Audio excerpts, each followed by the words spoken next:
welcome everyone to tonight's MSD at Home. And it's my pleasure to welcome William Smart from Smart Design Studio, who's joining us from Sydney. My name is Professor Alan PERT and I'm Director of the Melbourne School of Design. Now, on behalf of William and I, we would like to acknowledge the traditional custodians of the land on which the university sits. I'm hosting this event from Wurundjeri land of the Kulin Nation, and we both pay our respect to elders past, present and emerging, as well as acknowledging Indigenous owners who have been successfully living, designing and making architecture on these lands for over 60,000 years. Now, just an introduction to William Smart. He was born in New Zealand, raised in rural Western Australia, studied at Curtin University, and after graduating he worked for 5 years for a practice in the south of France, before heading off to the UK, where he worked for a time at Foster's and Partners before settling in Sydney. Now, founding Smart Design Studio in 1997, the studio has now grown to over 45 staff and 5 different teams of specialisation. William's work through SDS has received critical acclaim, particularly for one of the projects being discussed tonight, the extraordinary INDIGO Slam for philanthropist Judith Neilson, often described as a piece of inhabitable sculpture, and the winner of innumerable awards, including the AIA National Robin Boyd Award in 2016 and the AIA New South Wales Architecture Award for Residential Architecture, amongst numerous others. Now, Smart Design Studio routinely and expressively straddles a multitude of typologies and interfaces, from heritage to interior projects, master planning, commercial and retail, multi-res, museums and galleries, as well as adaptive reuse. But the studio's key outputs fundamentally relate to site and context, as well as function and purpose. But this is an architecture that's clearly grounded, rational and rigorous, yet maintains a feeling of elegance and a sense of delight, from the finely crafted and tuned to the robust. The Critical and Curatorial Practice in Design 2020 invited William to talk tonight specifically in relation to his research interests, which are focused on museums and galleries. This research, which includes interviews with significant directors, curators and museum specialists from Australia and around the world, continues to shape current projects, including the new Science Gallery at Melbourne University, which is due to complete in early 2021, and a forthcoming publication for Taylor and Francis called Contemporary Museum Architecture includes a chapter by William titled The Open and Integrated Museum, and this will form the basis of tonight's talk. White Rabbit was Smart Design Studio's first foray into this domain, and their conversion of the warehouse space has seen it become one of Sydney's most loved galleries. It holds the largest collection of post-2000 contemporary Chinese art outside of China.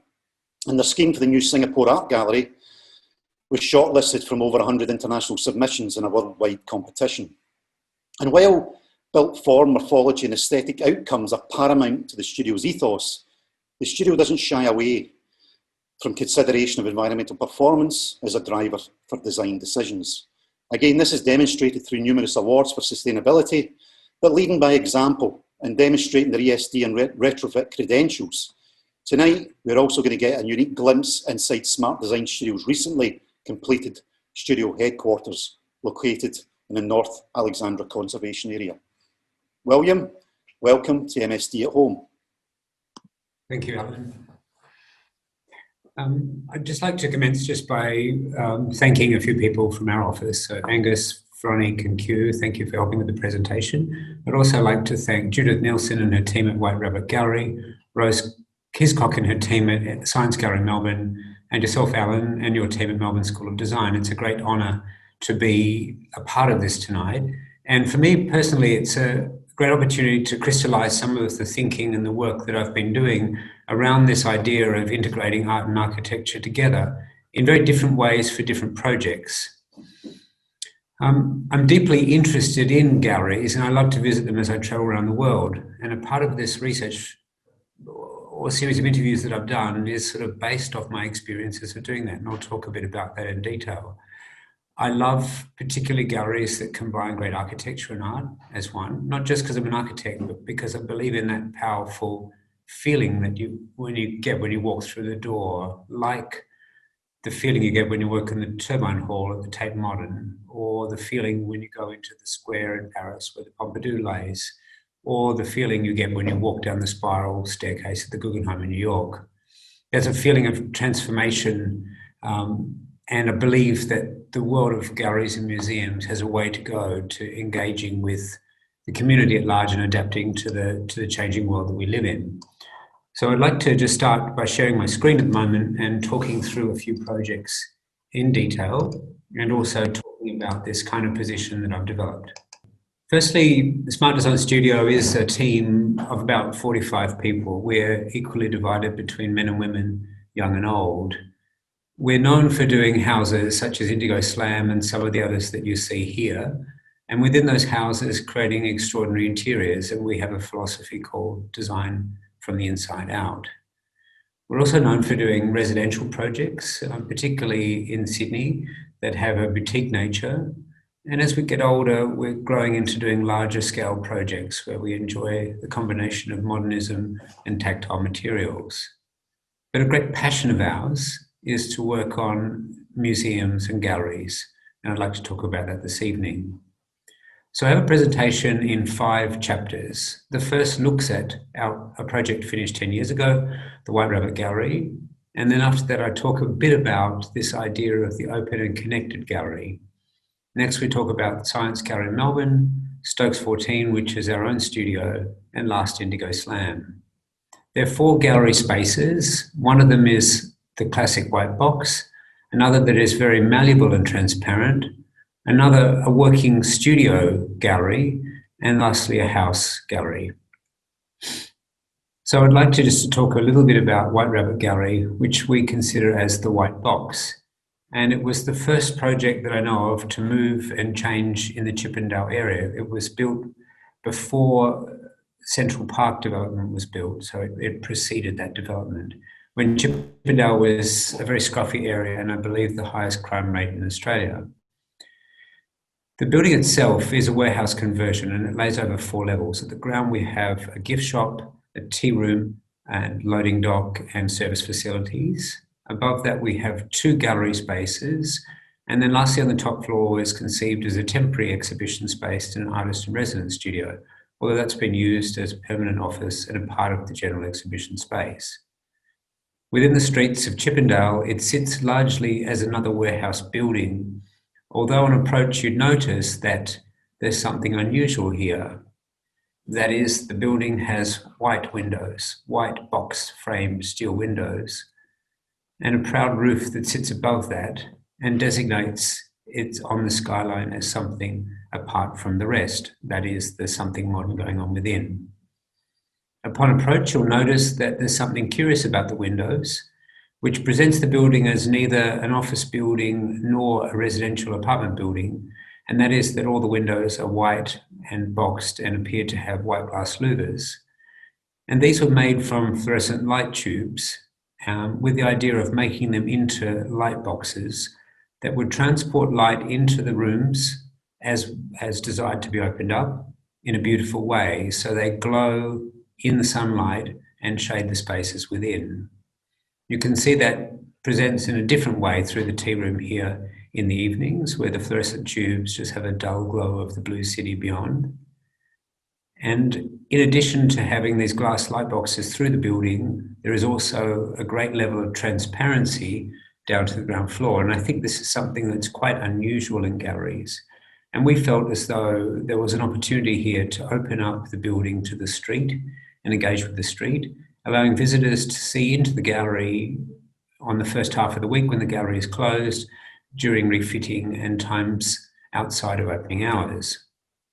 That view through the front doors of the building is without looking through security bars, so it's straight into the exhibition space, where you see this beautiful staircase that wraps and meanders through the building and into the 3-story gallery hall. That is a top-lit space, and of course this can be transformed to suit different exhibitions. And through that it's built with a whitewashed brick walls, white steel framing, and also this kind of beautiful China wood oil finish together with brass, materials that we felt were appropriate to a contemporary Chinese gallery. The space is capable of being transformed, and you can see through here that this sculpture hall can take large pieces of artwork And the mag rail across the ceiling and the framing devices allow for that, as well as very heavy things to be located in the space. That means that the gallery can be transformed into many different ways, and you can look down on the art from different levels of the staircase. This idea of transforming the gallery is to really accommodate the White Rabbit Gallery's collection's extraordinary range of artworks that range from kinetic pieces to static pieces to pieces that are very fragile, and other pieces that require a transformation of a space, and that is, it can be dressed up or refitted in different ways, such as a very colourful presentation through here with gloss plastic applied to the floor, or a very sculptural experience through here where you feel like you've moved to another world as you meander amongst these artworks made out of stacked paper, or can accommodate large kinetic pieces such as shown through here with a big balloon that blows up to completely engulf the space before collapsing again. So sometimes you'll see places where the architecture and the art come together as one, and there's a dialogue between the two. And sometimes you'll see the spaces where the architecture is very recessive and the art is the dominant part of the space. This is what I think is the classic white box gallery that can be transformed to create immersive experiences where you're dissolved and disconnected from the outside world. That is, it's completely capable for transformation.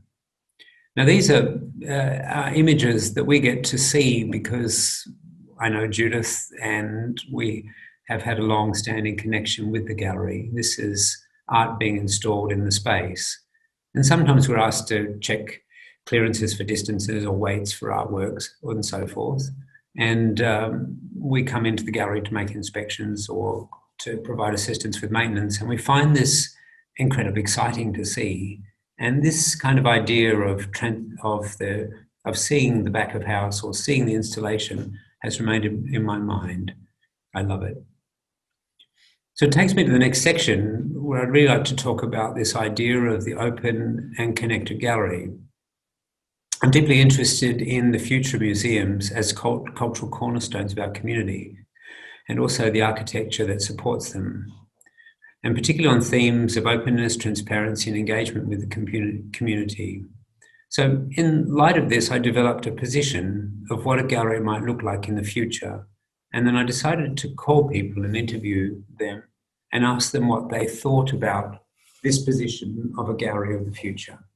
So with that, I spoke with museum directors and specialists from around Australia initially, and then eventually around the world.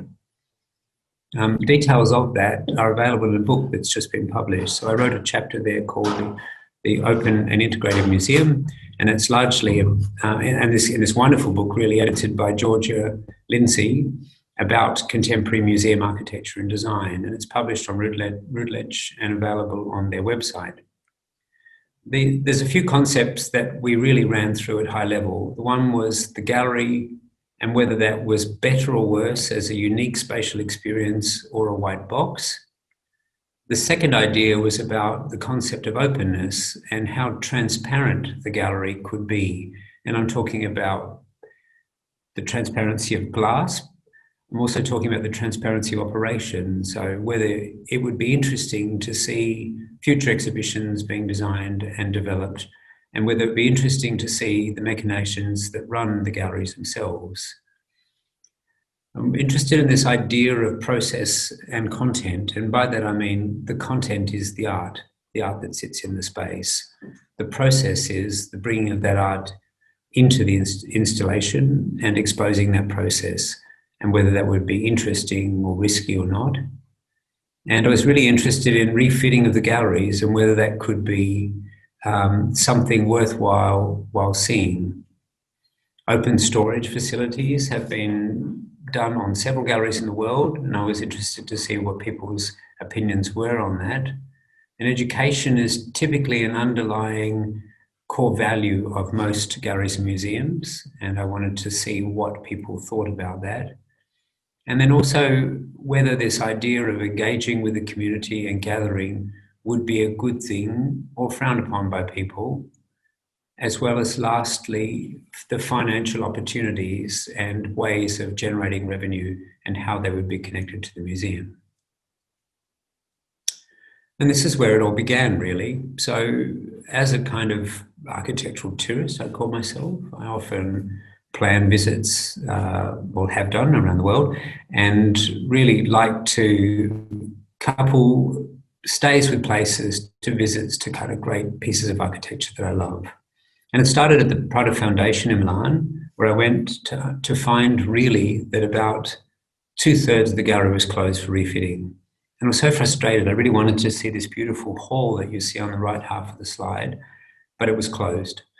And then I tried to, just kind of edge the doors open and peek in a bit, and then was told off and had to leave the gallery.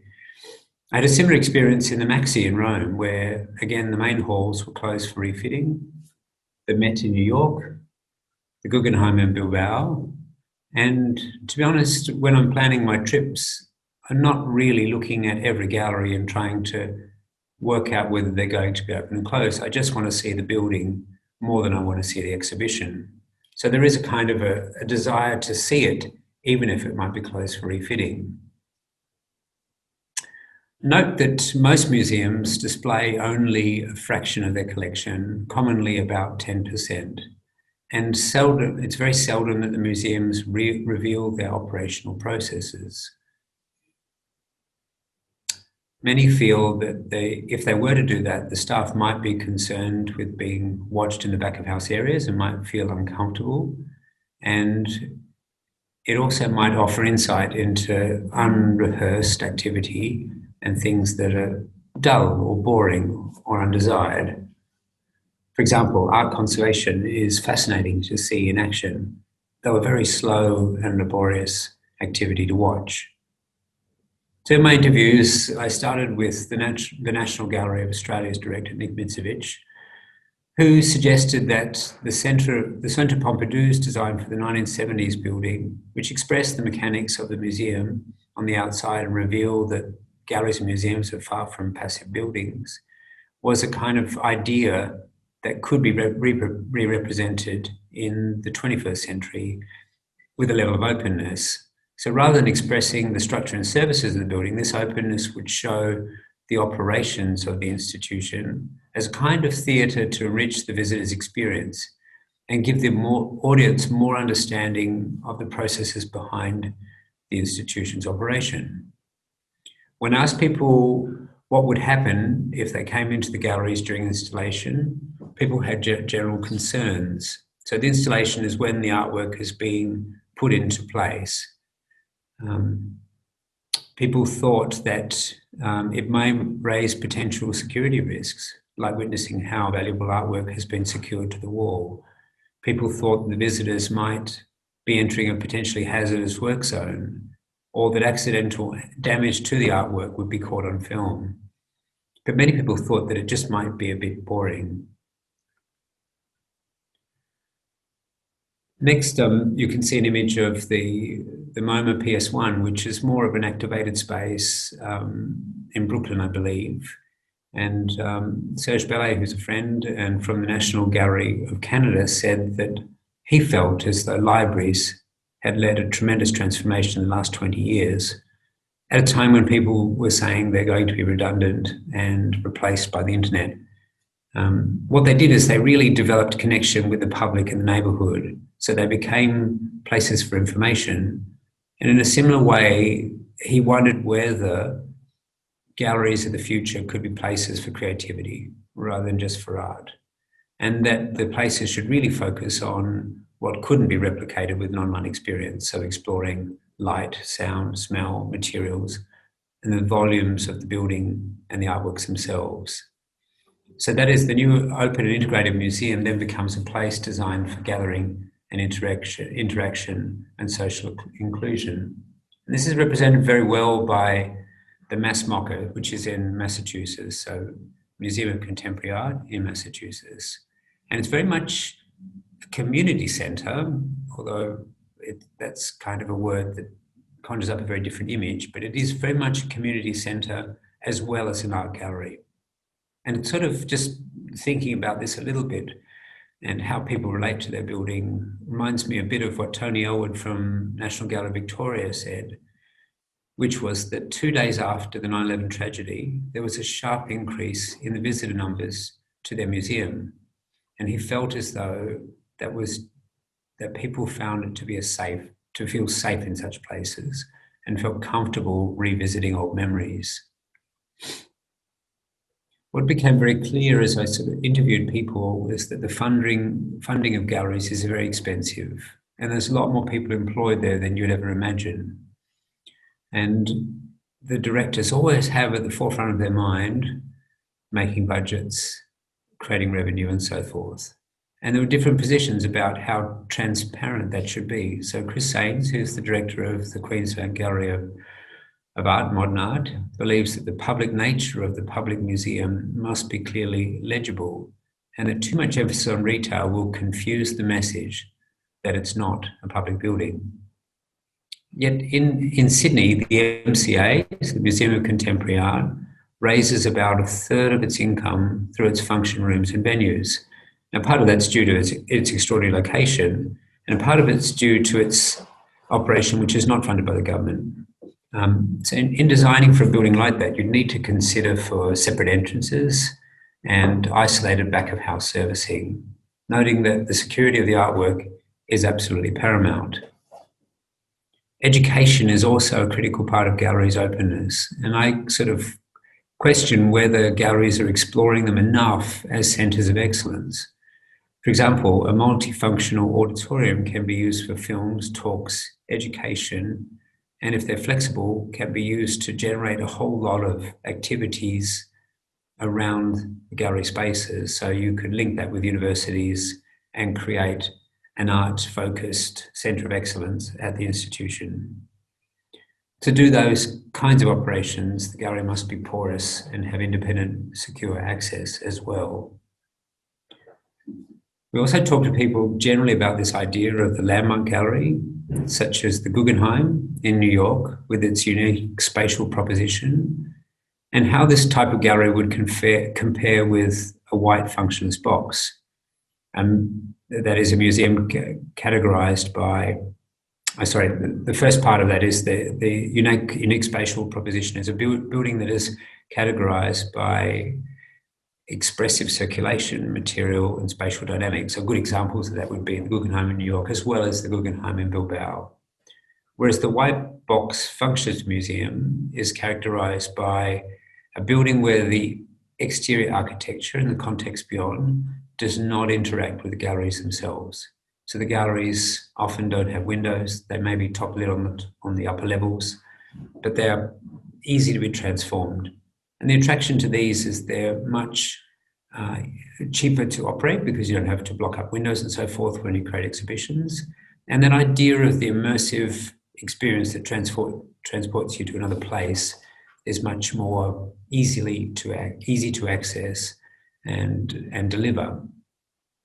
Elizabeth Ann McGregor from the MCA again strongly champions the White Box Gallery because in her mind, art is the hero, and the cost of refitting the galleries is going to be much lower when the galleries themselves are ready. Michael Brand from the Art Gallery New South Wales had a view that sees heroic architecture, which was very common in the 1990s, being replaced by restrained, porous, and integrated approach. Like here, you see the White Rabbit Gallery, which connects back to the street on the outside. And probably the epitome of those 1990s strong heroic buildings is the Bilbao, the Guggenheim in Bilbao, a building that's designed as much as an experience as for the artworks that is exhibited within. So what we generally sort of uncovered in these series of interviews that I hadn't really thought of at the start was that a new museum should be based on the collections of art that it exhibits, as well as its purpose of operation. So that is, why is it existing? What is its purpose? And what is it intending to do? And then the architecture brings those two parts together. And the position that I worked on really focused on galleries as open cultural hubs that are working harder to show their collection, noting that 90% of the collection really remains in storage, and breaks down the impression that art galleries are hard to penetrate and not places for everybody. Now, the benefits in doing this, so making them more porous, open, and seen as places where the operation is visible, has a number of benefits. And that is, it makes for a more open, vibrant, sustainable community, where the focus is concerned with a building that is more about creativity rather than individual pieces of art and objects. So on the left here, you can see images in the Art Gallery New South Wales of hanging a show. You can see on the bottom left, the Whitney in New York has windows into some of their spaces where they have conservation and set up exhibitions. And I find it fascinating to see these kind of beautiful sculptures at entirely different scale, wrapped in plastic as they're brought into a space. So this idea of engagement covers those kinds of aspects, as well as how the visitor engages with the artworks, as shown in the bottom right.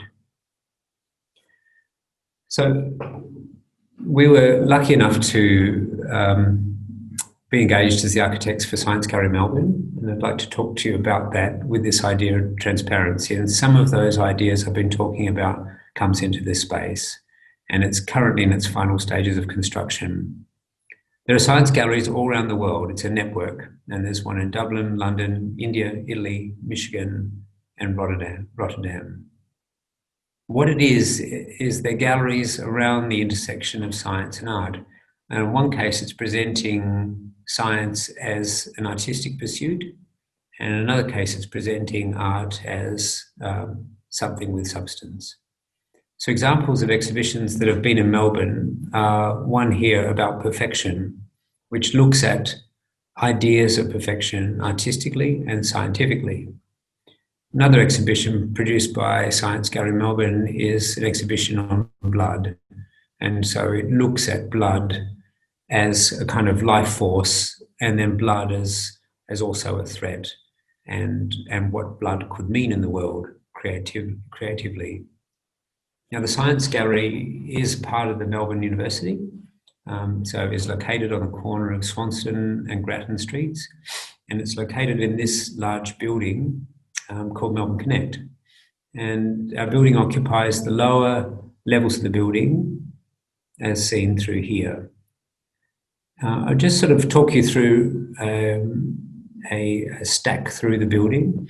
On the lower levels, we have an auditorium, and then on the upper level, and within that we have a black box auditorium. I don't know if you can see my mouse through here, but on the left side, and then gallery spaces, and then workshops off to the side. And then above that, we have a 100-metre long gallery space and bleachers that extend down into the lower level. Above that, we have the services that make it all operate. So a ceiling that you can see in an unusual shape through here. And then there's a little mezzanine office above that. And then between the two of them, what you can see here are a series of mobile partitions that are about 5 metres high and 2.5 metres wide.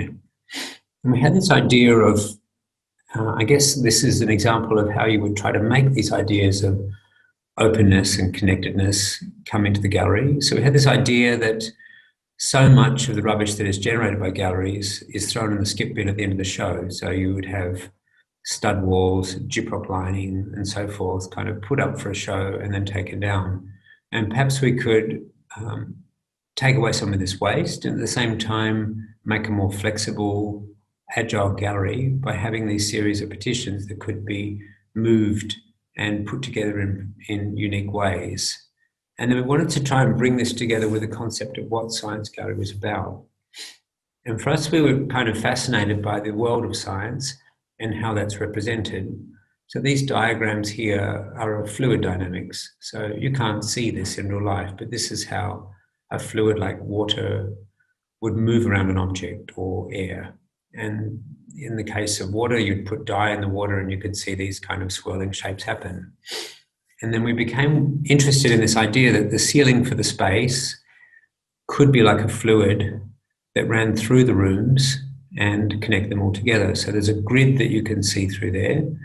And the grid has a purpose because it's the tracks for these movable partitions, but then kind of moves around the core elements of the space, which are literally the cores of the building, so lift and stair cores, to kind of have an interesting experience. So in the render you see on the right here, it looks as though the ceiling is changing levels as it moves through the space, but in fact it's all at the same level, it's just changing direction, but it has an optical illusion. And our idea for this is that children might come into the space, because there's a kind of target audience through here of 15 to 25-year-olds. They might come into the space, or teenagers, and look at it and feel there's something strange going on here, why is it like that? And then the immediate dialogue and connection is just about the artistic representation or the representation of science, and it starts to connect back to the building's purpose.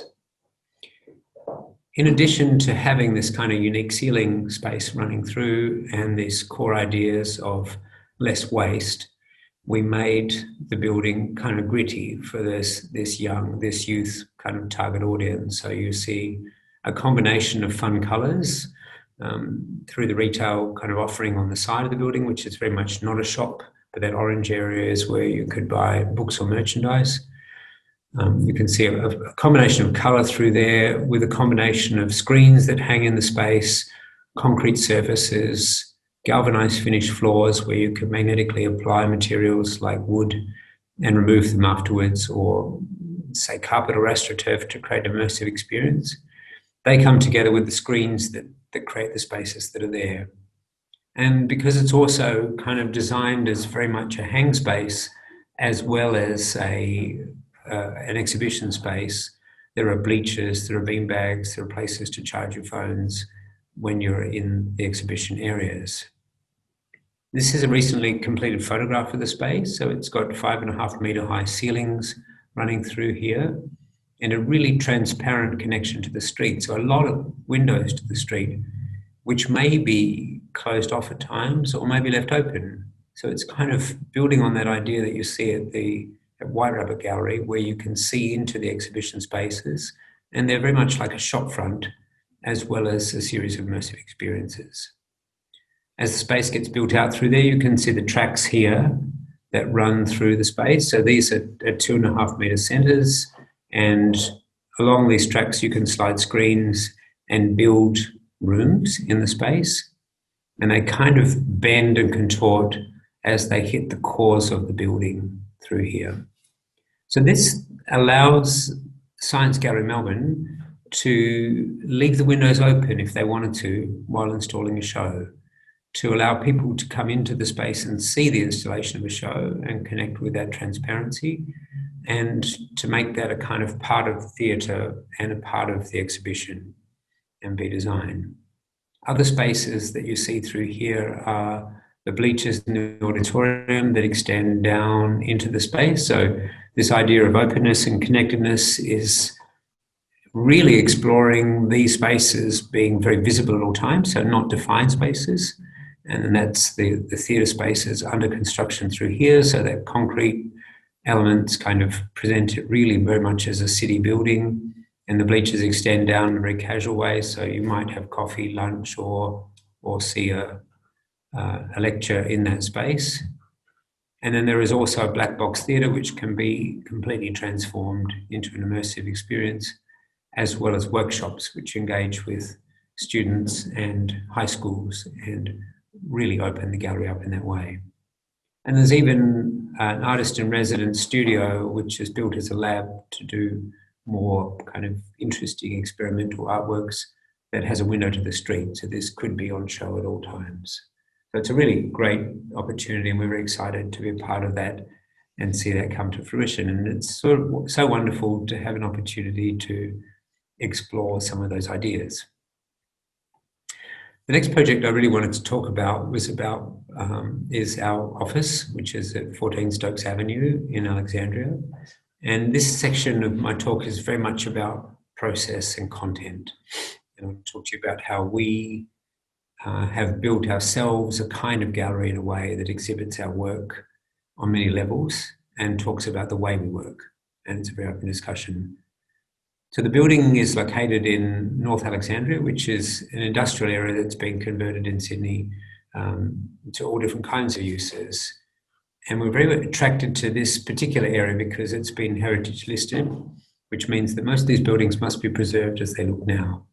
And we're really one of the first buildings to be transformed in this area. This is the building that we, actually, no, next slide, sorry. This is the building that we bought through here. And what was very attractive to us about it is the beautiful spatial qualities through here. So the highest clerestory ceilings are about 6 or 7 meters high, and it's made from incredibly fine pieces of steel that have been amended and added onto and bolted onto over many years. And we liked this kind of type of building. And what we found very inspiring about this was just its inventiveness in a way. So on one hand, industrial buildings are very robust. So they're made from economical materials like brick and concrete and tiles, and often had terrazzo bathrooms and things.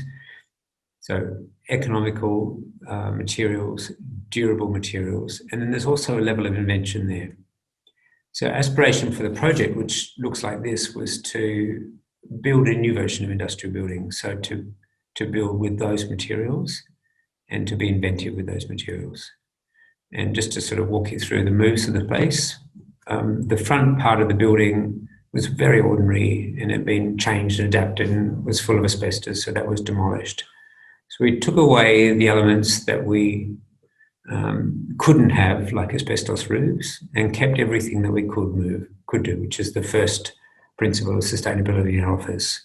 We built a new 7-metre wide building along the frontage, and then over the roof of that built a vaulted brick roof. We wrapped the building in a brick facade and then clad the roof and installed windows and put a roof over the back part of the building, and then added 260 solar panels, which means we're entirely solar powered as a studio. And in our studio, we like to make models, and because we like to tell people how we work, we show the models in the space, and you'll see those in a moment. But these are models that are used to explain the design and used to develop the design. So the building doesn't look like this, but this is where we start, and we make several of these kinds of models. We've learned that over the years, they're quite useful to end up on building sites to describe what it is we're trying to make and why it is we're trying to do that. And so we prepared renders for the building, and they look a bit like this. So there's a curved brick facade, and this kind of idea of inventiveness is how we might lean the brick out to make windows and lean the brick out to create shading in undercover areas, and then open up parts of the building for windows or stairs or other elements. We haven't professionally photographed the outside yet, it's just being finished now, but this is where you can see the building as a black brick building in this particular area, with details like our logo built into the building and a beautiful interior space. And I really mostly wanted to talk to you about this kind of our approach to showing off our work, really. So when you come into the foyer space, you see abstract images of our architecture. So we're showing it very much here as pieces of art. When you look down over the studio, you very much see the process of how we create our work. And this is not a stage set, this is just really how we do it. We pin up our work. We work by paper, we work by computer, of course, we build lots of models, and they're just lying around in the studio along with samples and materials. But in addition to that, we've chosen to exhibit our work in these large display cases, and there's 10 of those in the studio. And they're there to really tell the story of our history as well as what's current for us. So the history is in the office in the old models, and the present projects are on the walls as designs, and then hero projects end up in display cases such as that. And then off the sides of the space, we have materials libraries where you're seeing new samples being laid out and chairs being delivered. And we bring art into the gallery, into the mezzanine spaces. So we use art as a way of kind of enhancing the mood and creating enhancing the architecture of the space. And then it's hard to photograph this, but you can see a staircase suspended on wires through here that presents that idea of being inventive with very basic materials in a new form of architecture. And then even things like the ceilings through the spaces are made using precast concrete. So very economical means, but treated in a very precise way. And then we offer engagement to the street so people can see into our studio from the street and get an idea of what it is that we're doing. And on another note, we're very focused on sustainability. So we've made a studio with no air conditioning in the studio space. So it uses the sun and airflow and opening and closing windows and blinds to create a beautiful working temperature. And does this really through a series of coils in the floor that warm the floor, so hydronic heating, which works in reverse in summer, which is quite challenging in Sydney due to the humidity that's here. And then couples that with the windows in the space. So that's kind of what you've got through here is an exhibition space that talks about our work. So it's very much about the process of what we do. On another level, we use the architecture to exhibit what it is that we create. And we sort of designed this new vaulted roof, which is based on a catenary shape. So if you take a chain and you hold it upside down, the shape it makes is a catenary. If you turn it up the other way, it's still a catenary, but it's working in compression instead of in tension. And with this idea and just sort of working out how to do that, we designed an apartment space on the top of the building, which is made from structural brick bolts. And we worked together with UTS in Sydney to perfect the technology behind this, exactly how we were doing it. Some parametric modelling helped us to set the catenary shapes in all the brickwork patterning. And then we worked again with the UTS cutting machines to cut out the formwork, and then built these false work on the roof of the building. So this is all these timber structures are used to support the bricks. And on the right side through there, you can see people laying the bricks over the plywood ceilings, coming right to the top of the building through here. Oops, I didn't realise there's a video in there, but we could watch that.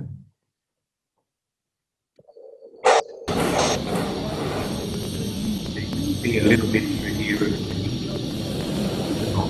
built in the space. And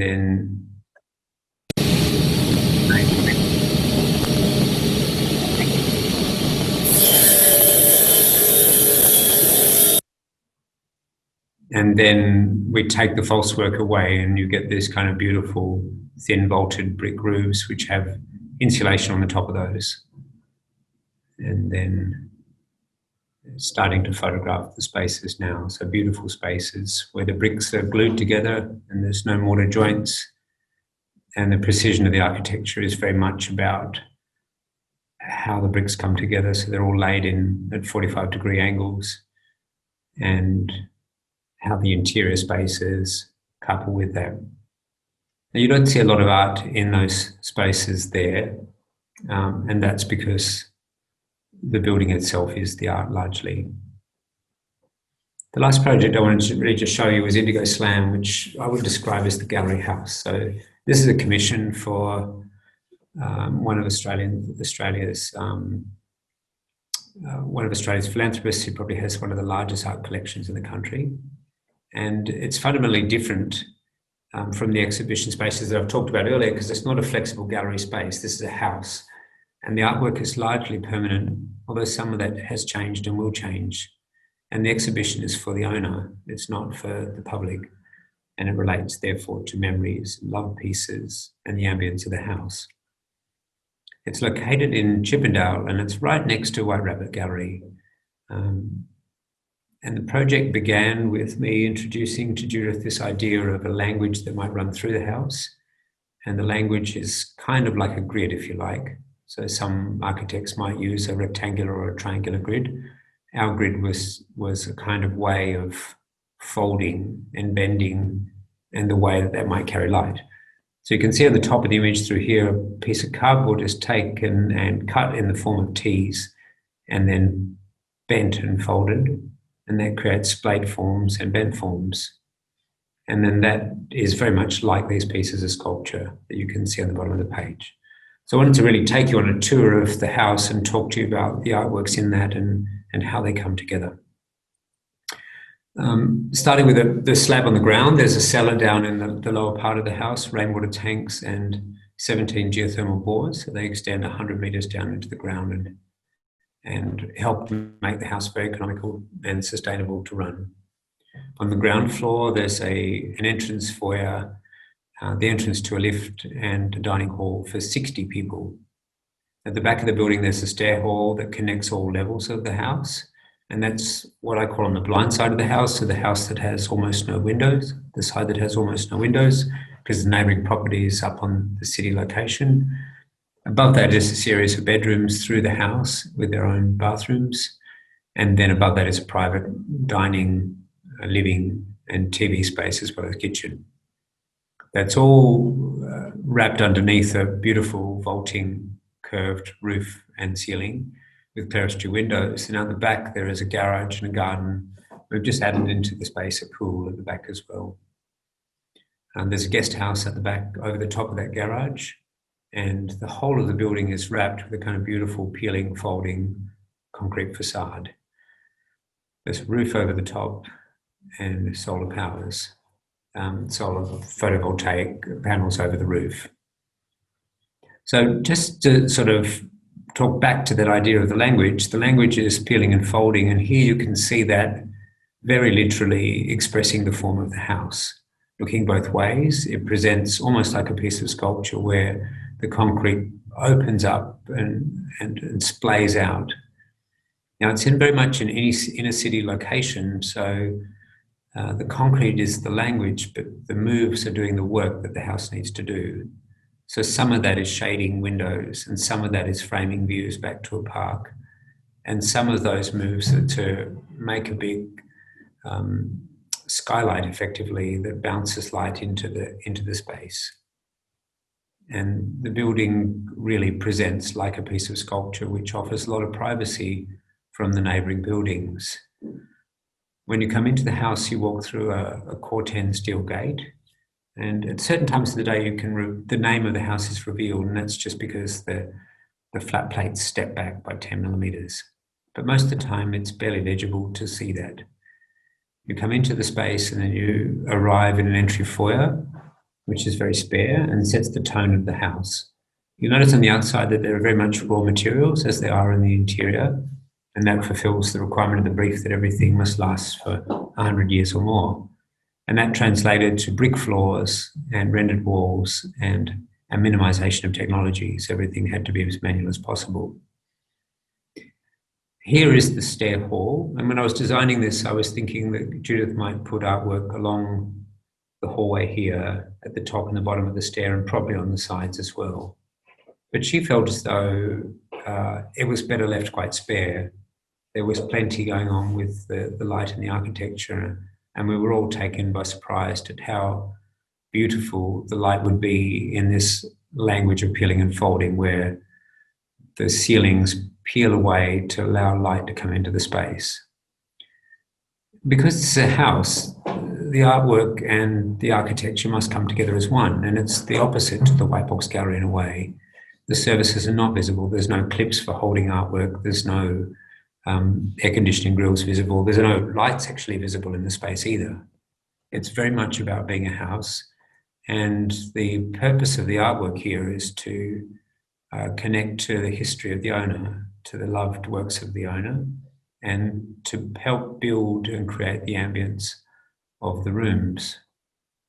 So down in the lower area through here, this is the dining hall that you're coming into that seats 60 people, and a part of Judith's desire is to talk to people in the world about interesting causes. So she might have a dinner through here that raises awareness of a particular charity or foundation or cause, and that room can be opened or closed, and the coloured panels that are here relate to this significant artwork at the end of the building. So this is a room that was designed for this particular artwork. which is a Russian painting of the Noah's Ark. And the building then relates to other, it really works like a dining hall down there, and works also in a very public way through here. So this, if you're having 60 people to dinner, you've got to think about everything that they need. This grand staircase goes up through the building and is a way of kind of working as a foyer to that space below, but also presenting a beautiful experience to arrive at the top floor of the house.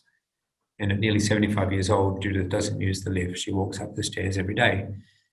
This Chinese artwork at the base of the stairs was bought as we were designing the house, and we had to make sure that we could fit that in. You can see the language of the house is very much about this peeling and folding to allow light in. The surfaces are invisible. The form is very strong in the space.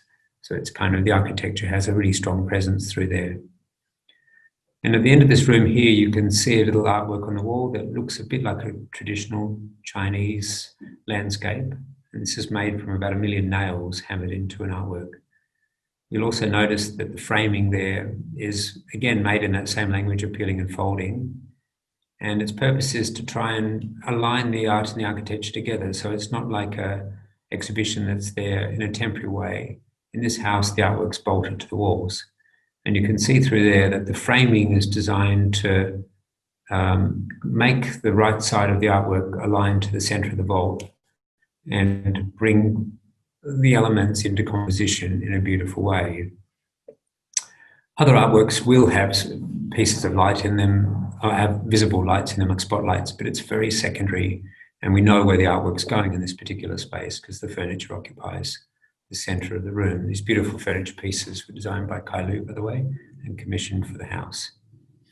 And then as you move through the house, you see important artworks in other areas. Now, some of those are simple sketches, or here plates with drawings of birds on them, but it's a very personal occupation. And there's no doubt with a building like this, and this is showing the garage and the guest house at the back, that a part of the building is the art itself.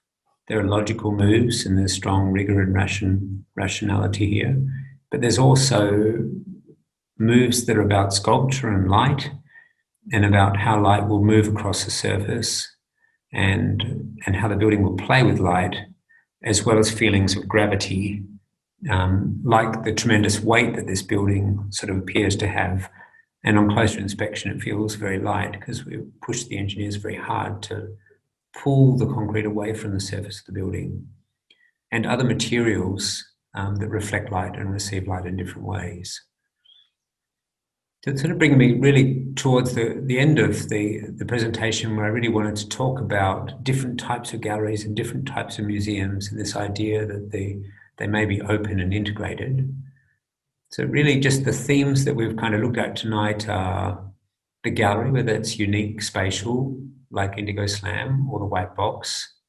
The concepts of openness, so you see that at Science Gallery Melbourne, where you literally see transparent facades of the building, and ideas of content and process. So you very much see that in our studio, where when you come into the space, you're greeted by beautiful models of our significant projects, as well as crappy cardboard models of work in progress, and drawings pinned up on the wall that are falling onto the ground. You see potentially at Science Gallery Melbourne this idea of being able to witness the refitting of galleries and shows, which is a rare thing. I haven't really showed open storage facilities in here, but that's something I'm deeply fascinated by. Education is very much at the core of Science Gallery Melbourne, and this idea of community and gathering is there as well as even in our own little studio. And then what's sort of driving a lot of this is a kind of deep understanding of how these galleries run and what the financial opportunities of them are. I'd just like to, before finishing, say that I acknowledge that the work we show here is created by a team of people, and I greatly appreciate everyone that's our studio, as well as all the contractors that go to deliver that work. And that brings me to the end of my slideshow.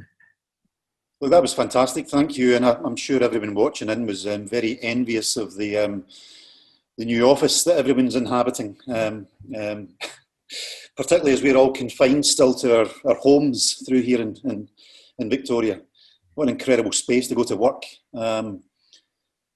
Look, one of the things I was quite keen to it's probably quite a straightforward thing to kick off with, but I was reading an interview with you about Indigo Slam, and you talked about your very first meeting with a client, and then you talk about your second meeting with a client, your third meeting with a client, and the first meeting, I think she wanted the best house in Sydney. By the second meeting, it was the best house in Australia, and by the third meeting, it was the best house in the world.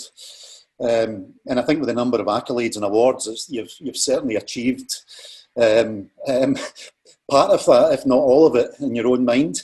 But I'm curious about if you feel that, is the best house in Sydney or the best house in Australia?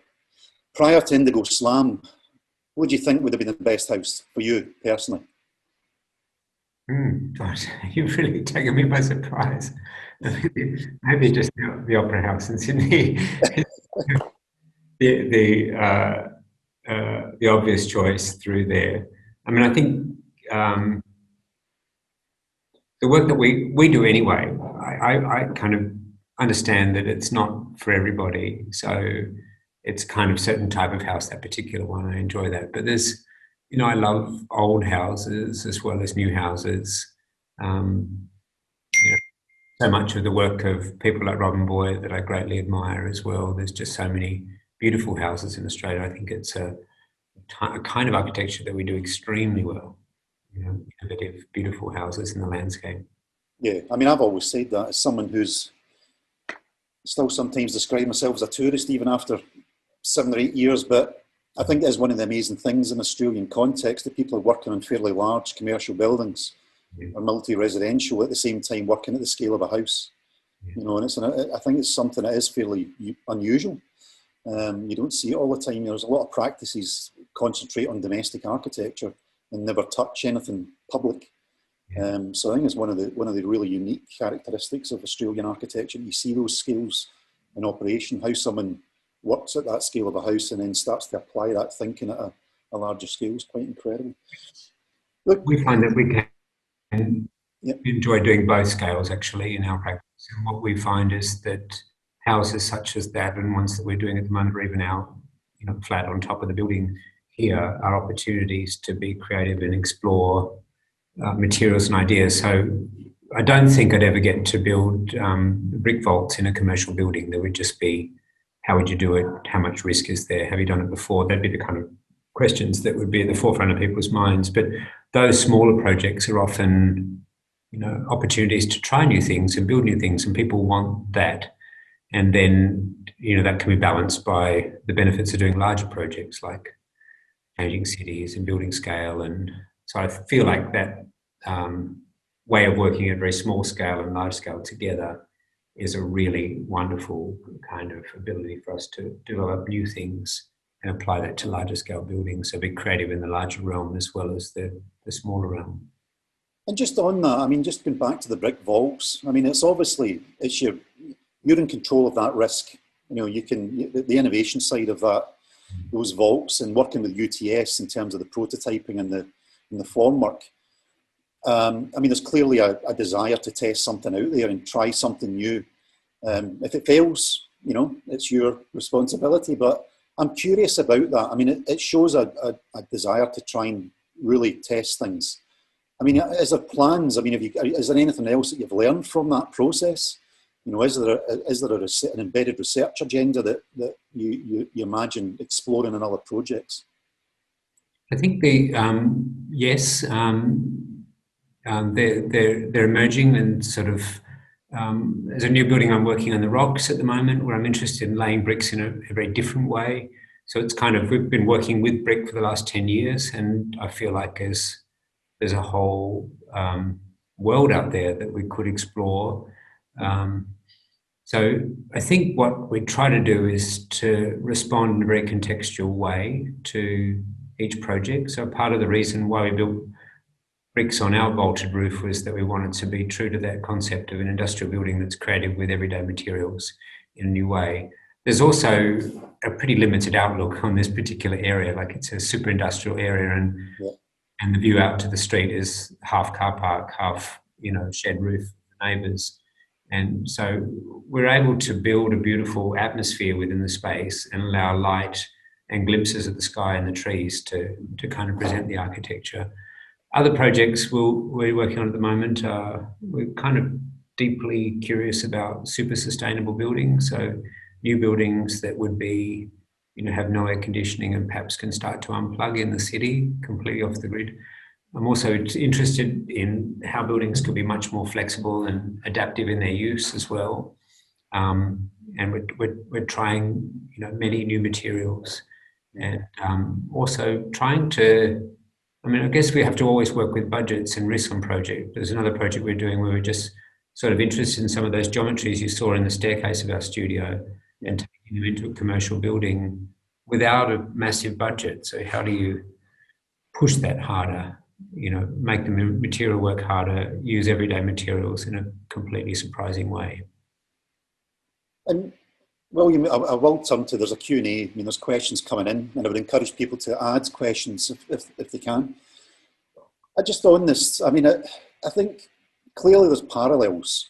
The elevation of the new studio and Indigo Slam, and I'm not sure if I picked you up right, but I thought you mentioned something about our signature, or you made a nod to a signature. Now that, I was curious, is there a conscious kind of this peeling and folding? Is it something that is going to appear in more of your work? Yeah, I think so. I guess they're kind of, I guess you could call it a signature. You could just call it a bit of a preoccupation with, what happens if you try it with a new material. It's kind of, I suppose that's, sometimes I feel like there's the rigorous functional outcome you can make to a building. So you can put windows on a facade and make them in the right space, the right place at the right height, that does all the right things. And then you can also have something which is emotive to the building. So I think that's what I'm trying to talk to. So the language, I call it, of this peeling and folding is something that's in me. It's what I love to do. I like to play with materials in a particular way, but I also kind of want to evoke responses. I want people to walk to the building and think, oh, there's something strange there. There's something odd there. I'm curious to know more. Let me look in. Or to walk through it, like you do at the bottom of the Indigo Slam staircase and just think, well, there's kind of something really beautiful through there. But each project, I want to say, is transformed to its context. So it's brick in the industrial context of Alexandria. It's in the form of a morphed grid at Science Gallery Melbourne. It's in concrete at Chippendale for Indigo as well. Yeah. Well, I'm going to turn to some of the questions, William, and I think, just really pivoting the conversation back to the museum and galleries, which I think's provoked some conversation. There's a question here from Catherine Townsend. So Catherine also teaches into critical and curatorial studies, and she's saying thanks for a fantastic talk. She's just acknowledging she particularly loves the catenary arches, but she's interested in this binary you created between the white box and unique spatial forms for art galleries. Where do you sit in this? What kind of gallery do you prefer? Unique spatial for me, hands down. I kind of, it was sort of interesting. I talked with Richard Armstrong, who's the director of the Guggenheim, and just sort of asked him about whether that gallery, which is famous for being quite difficult to put artworks into, whether that was a problem for them. And he thought not at all. His position was that in New York, there's probably 12 great galleries there. And the other 11 can take the large installation pieces that one couldn't particularly take.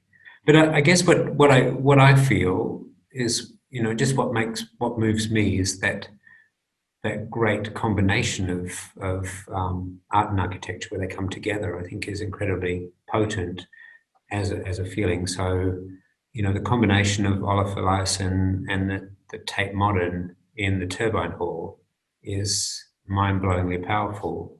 Yeah. He's an incredible artist, but it really took a space like that to make an incredible experience, such as going to see that installation, I feel like. So I kind of prefer that. But what I also am sort of curious about is I kind of see a place in the future where the architecture has to work much harder to make these kind of experiences better. I feel like it is holding galleries back. So this idea of being very open and connected is held back because the buildings aren't designed to allow that. So, most galleries, if you were to look at a gallery installation, it would be so boring because you'd just see the back of a gyprock wall and a ladder on the side of the room with a paintbrush on it, let's say.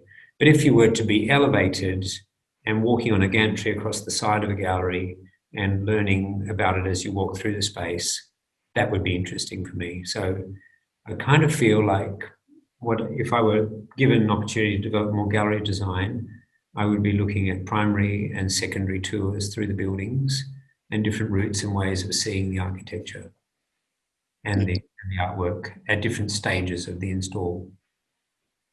It's curious. I mean, I think it's a really interesting, evolving conversation. We had Rory Hyde from the V&A, who's he's the curator of the architecture collection at the V&A, speaking a couple of weeks ago, and we touched on this. I mean, obviously the V&A have got the new Dylan Scofidio research and storage facility they're building out at Pier East, which really is this notion of bringing the storage and making it public. And you mentioned this yourself. I mean, we're lucky if 10% of the collections are normally on show. But with the V&A, they're holding on to the traditional museum in London, and then on the outskirts, they're starting to develop this more porous, research-led, exposing research to the public. I mean, one of the things I suppose there is a counter argument, and you talked about libraries and the transformation of the library. We all heard that the book was dead, and digital technology was going to kill it off. Yet there's been a renaissance really in libraries. But there is a danger, I suppose we could argue, that as a typology, the library has become slightly confused in some instances. I remember when David Adjaye first produced his ideas stores. They were glass fronted. They were described as library spaces, but they were community facilities, or arguably they were retail spaces. They were glass fronted displays on a street. And I think, spatially they were quite confused about what they were trying to do. They were trying to do too many things in many ways. They were trying to offer transparency and accessibility, and using glass as a way of doing that. They were about storing books and getting access to books, but you navigated a foyer space and then a sea of computers before you would get to the books. So I wonder if there is a danger that when we try and do so much with the museum, does it lose its identity? Does it try and the idea of publicness and appeasing the public and addressing the publicness start to move us away from the artwork into a different conception of the museum? Yeah, absolutely, yes. There is certainly the danger of that, and people do talk about that amongst the interviewees. Many of them said that you've got to be careful of that. I think what I recognised in the process is it's very much aligned to the purpose and the mission of the gallery.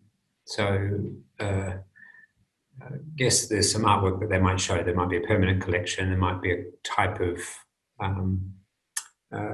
temporary exhibitions that they would put on. And then there's the purpose of the galleries and how do you engage with that. So the kinds of things I was sort of always trying to do in this process was to reinforce the messaging and strengthen it, and to understand how that might really work, not to go against it. So there are galleries like the MoMA in New York, which is very much underpinned by the bookstore. It's one of the most successful retail spaces in the world, apparently. And that underpins the gallery, yet it's very much aligned to the gallery. So I think if you have careful curation of the facilities that support the building, then it can absolutely maintain its core identity as a gallery and a museum and do that successfully. Another thing is you kind of have to be very mindful of is that a lot of people in fact, will go to the gallery to have a peaceful experience. It doesn't have to be, overstimulated or in every particular area. So a range of experiences, I think, is important there. Yeah. Now I'm just going to turn to Donald because I think it's maybe a bit of an extension of this. Bear with me, it's quite a large question. So Donald Bates asks, you haven't shown too many plans for the various galleries and museums. I am curious about how you design the organisational flow of a gallery. While we see the Guggenheim in Bilbao as a very fluid form and object, in fact, many of the gallery exhibition spaces are laid out in a fairly conventional enfilade organisation. Whether you design such that the experience and visitation flow is structured and prescribed, or is it open-ended and non-determined? A fixed itinerary versus a non-directed, non-hierarchical sequence of experiences. Finally, do you work more with plans and the ordering of spaces or with 3D modelling of volumes, surfaces and materials? Science Gallery is the second building that we've, sort of exhibition space that we've created apart from these other ones. For me, I work very much with the floor plan at the start. It's kind of, I'm sort of interested in what is the flow, what is the experience, how do you walk into the room and how do those things unfold? And that could happen on a spiral type configuration like Guggenheim, New York, or it may be a classic enfilade that you would see in a traditional European gallery. I think they both have their particular merits. The opportunities that we've been given are one to convert an old warehouse, so the circulation through that was critical and the gallery spaces are off to the side, so it's planned as a very simplistic modern approach. Science Gallery Melbourne is working within an existing building, so the space is predetermined and the levels are predetermined, and within that space we offer maximum flexibility and adjustability, so it's a big hall really where there is a designated idea of how people would flow through the space and also receive a sense of orientation as well, because I think that's critical to designs of galleries, is that if you provide a lot of rooms, then they should be structured in a way where someone can feel like they can explore, but they don't feel lost and disorientated at the same time. And I've got a question here from Tom Minifie. First of all, he says, great, fantastic talk. Galleries in particular have typically been accessible to the higher echelons of society. Can you see your research unlocking accessibility to more and varied audiences?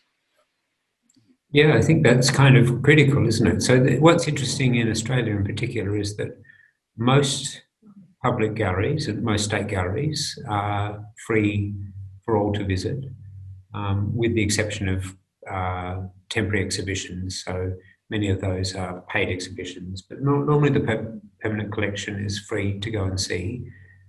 Yet it's not perceived that way, is it? So there's very much this idea of it feeling a bit like the monument on the hill or the monument on, the cultural, in the centre of the cultural precinct. And they're very close to the outside world, so they're not porous or easy to penetrate. And that's probably because of concerns around security, also preserving the art and creating these immersive experiences I talk about.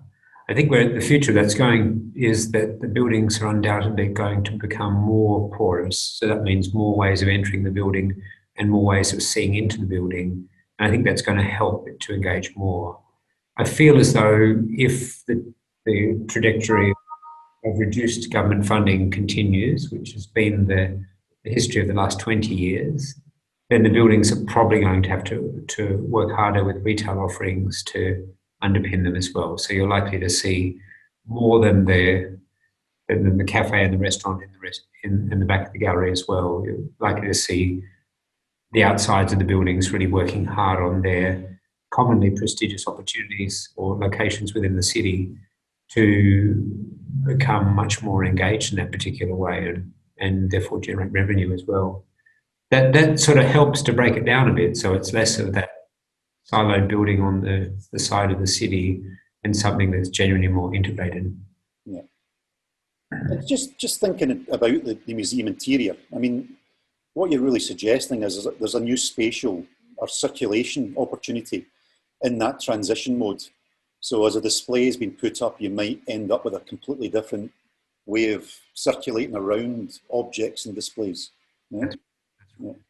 So I kind of like in my mind, there's a primary circulation route, and there's also a secondary circulation route, and how they might be work together is a part of the architectural problem to unfold. And that secondary circulation route might allow you to see glimpses into the administration functions, the future exhibitions being prepared for, the conservation, the storage, as well as installations in progress. And I think that would be really exciting. That's what I would be very happy to go and see and be a part of. I mean, I get that experience at our building. We bring people in and we talk about what's on the walls, and they're fascinated. I mean, to get them out within an hour is hard work. People want to stay, they want to learn about it, they find it exciting. They want to go to the library and pull open the drawers and play with the materials that exist there and look at them. They're curious about all that stuff. I don't know how much of that you want to make public, because it couldn't work in that all day long, but Yeah. I don't see any harm in having a mezzanine overlooking it. You know, a building like this, which is public, isn't it? Like it's often publicly funded. It's there for everyone to see, and I think there's a lot of us that like seeing the back of house tour as well as the front of house tour on a whole lot of different things. I also remember, I mean, one of my favourite architecture exhibitions, which, you know, architecture is always difficult to exhibit, but Herzog and de Meuron's Beauty and Waste, we were talking about that in our class today. I mean, it was one of the most incredible exhibitions where there was no finished building, no drawings. It was all just what they described as the debris of the design process, you know, all the prototype and the models, the samples. You know, in some respects, that's what you were kind of hinting at in the images of the office. Getting to see that process-driven element. What did you call the exhibition? What was it? Beauty and Waste. Oh, Beauty wow. and Waste by Herzog and de Meuron. I'll look it up. Incredible exhibition.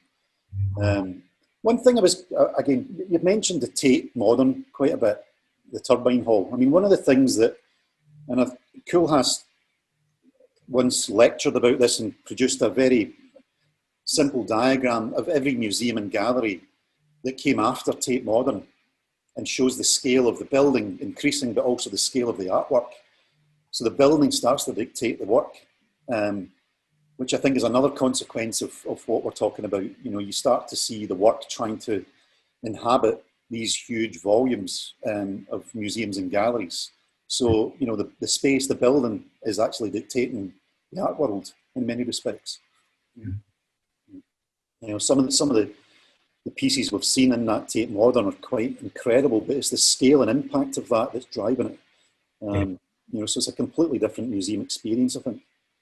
It's in a way, those spaces like the Turbine Hall are the vessel or the canvas, aren't they?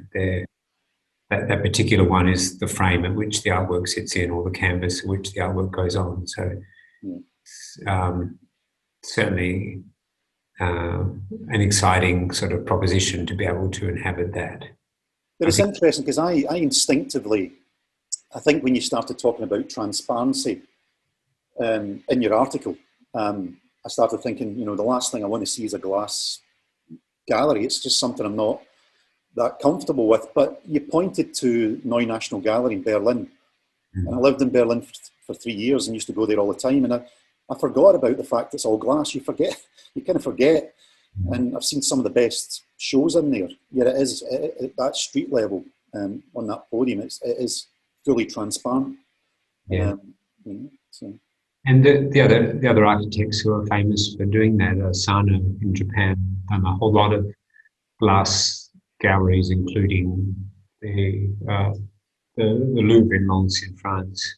It's a beautiful, transparent sort of gallery space. So I think, like, it doesn't come without its challenges. There's, you know, more difficult to control the climate and the light in those spaces, but It's how it gets done. There's a whole lot of examples I haven't really touched on as well that are sort of shaking things up a bit. I think the Louvre in Abu Dhabi is a kind of fascinating example where you go outside of you go to the outside world to go to the next hall. So you leave an exhibition box and then walk out in feeling like a souk running through between the buildings to the next one.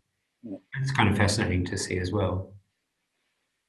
Well, look, I think we're going to go back. I've got another question here on the Q&A, and I think this one's back to maybe materiality. So Heinz von Eckersberg has asked, thank you, William, for a fantastic talk. It struck me as you were presenting that your studio's work strives to elevate the common material as well as create an armature for light, movement and function. I'm curious how different forms of art have influenced your work. For instance, sculptors, land artists, etc., as there seems to be a sliding scale of publicness to these historically. The answer is a huge effect. Probably one of my core inspirations is sculpture. I kind of look at it and think about particularly when it moves me. Sometimes, you have that feeling when you see something, you just stop in your tracks. I've had that feeling when I've been running through a city or a landscape and just see something incredibly beautiful, and it's the poetry of it that kind of smacks me in the mouth.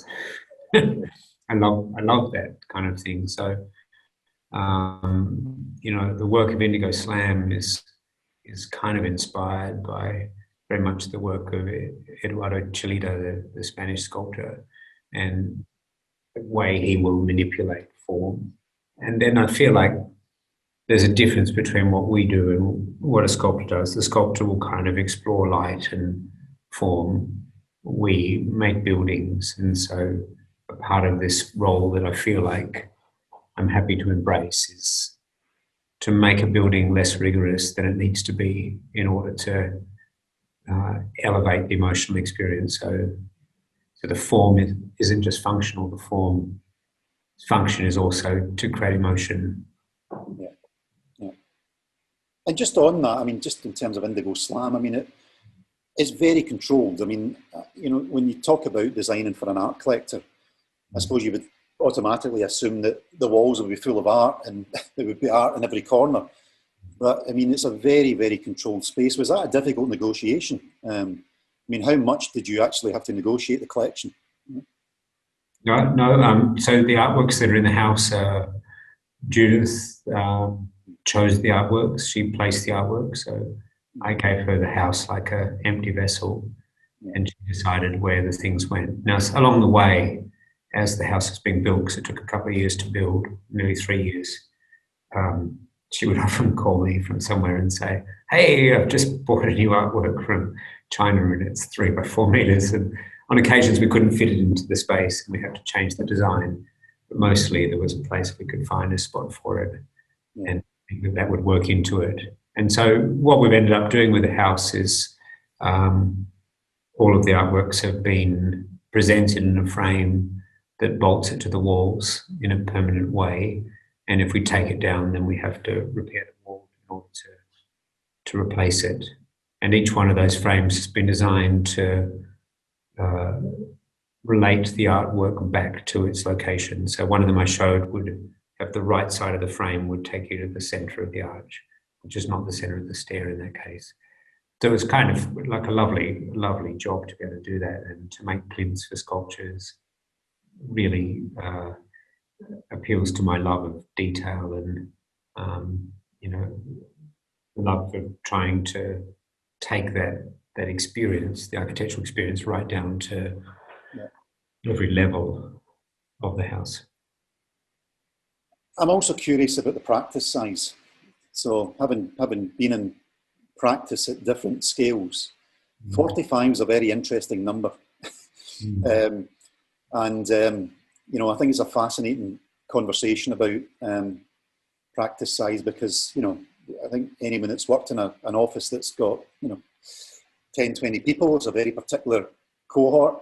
I think 40 as well is really intimate, and 45 is really intimate. But, there's danger sometimes when you go beyond 100. It's a completely different thing, completely different organisational structure. I'm just really curious. I mean, obviously you've got quite a bit of control going on in terms of what people wear. I thought the photographs of the black and white were quite incredible, clearly curated. But yeah, I'm curious about that in terms of scale of practice, because it's it's quite an enviable size. I think a lot of people would love to be still 45, have grown, because it brings challenges with it. That's interesting. So we arrived at about that size maybe 4 or 5 years ago, and felt at that size we're able to take on some big projects that have teams of people working on several years, and we're able to also do houses, and we really enjoy both. So I might have thought maybe 10 years ago, I might have thought I'd like to just do large scale and public buildings. Now I feel like I don't want to give up the houses. I just enjoy them too much. So that scale allows us to do both. And with a commitment to that size and no more growth, when we built our new building, we built a brick wall dividing off 1/3 of the space to lease out, so that we had no opportunity to grow. And the brick wall was that absolute commitment to not tearing it down like you would with a gyprock wall. Because the temptation to grow is there, and I do recognise that more quantity in our case would probably be reduced quality, and that's very hard for us to do. We're really focused on the quality of the work that we do.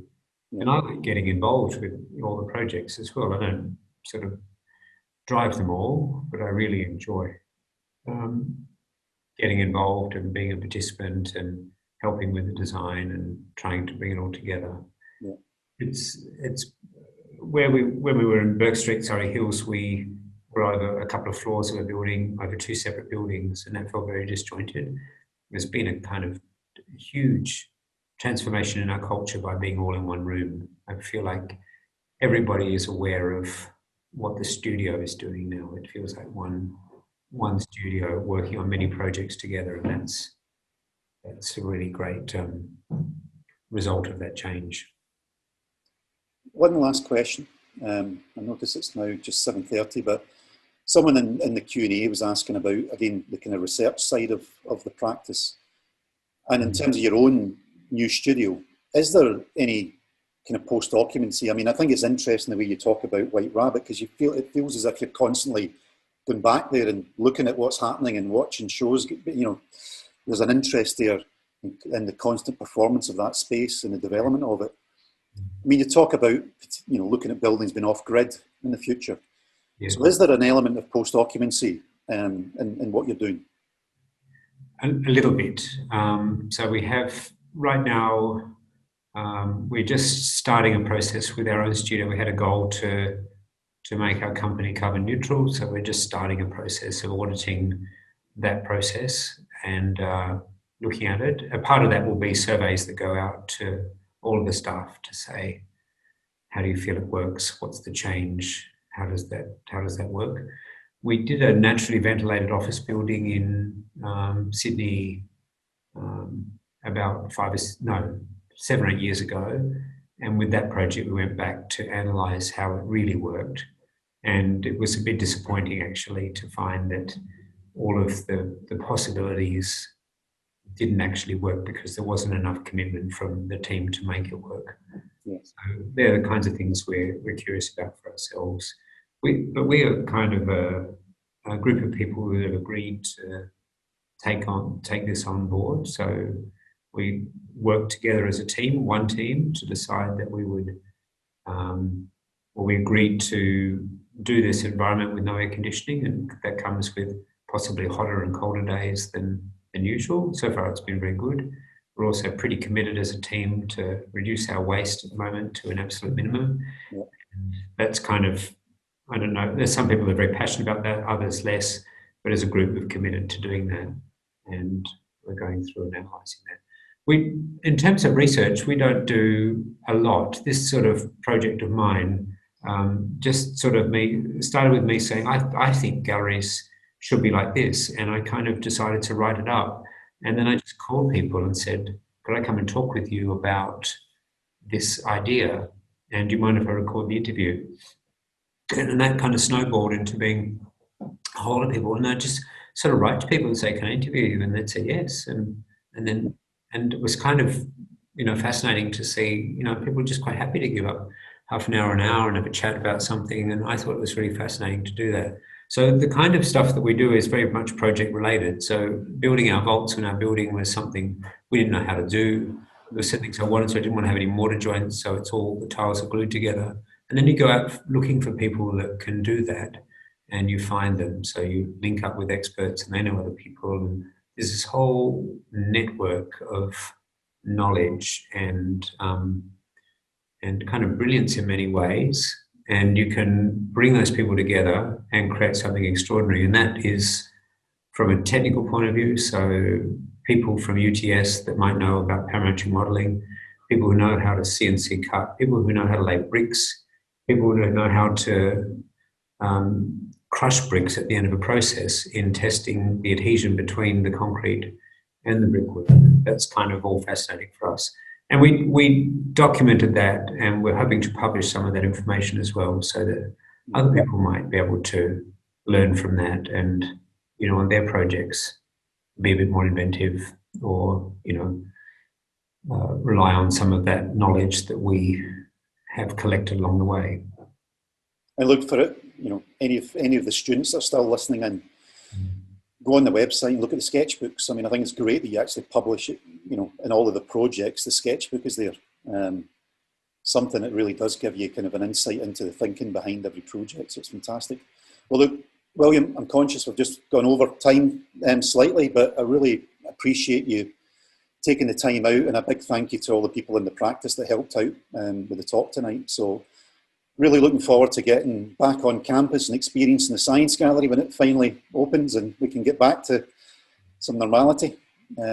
So we'll all get the opportunity to experience it. But thank you very much on behalf of the Melbourne School of Design.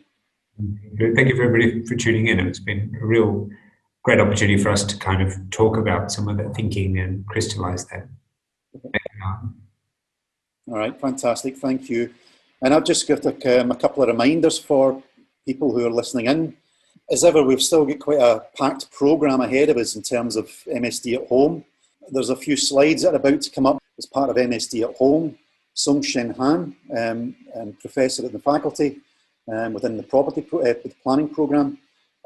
We've got on September the 30th, and then we've got Anoma Pierce on Wednesday the 30th of September with Nellie Daniel launching a book. So quite a packed event list in the next few weeks, and please go onto the website and have a look and register. So once again, just thank you everyone for listening in.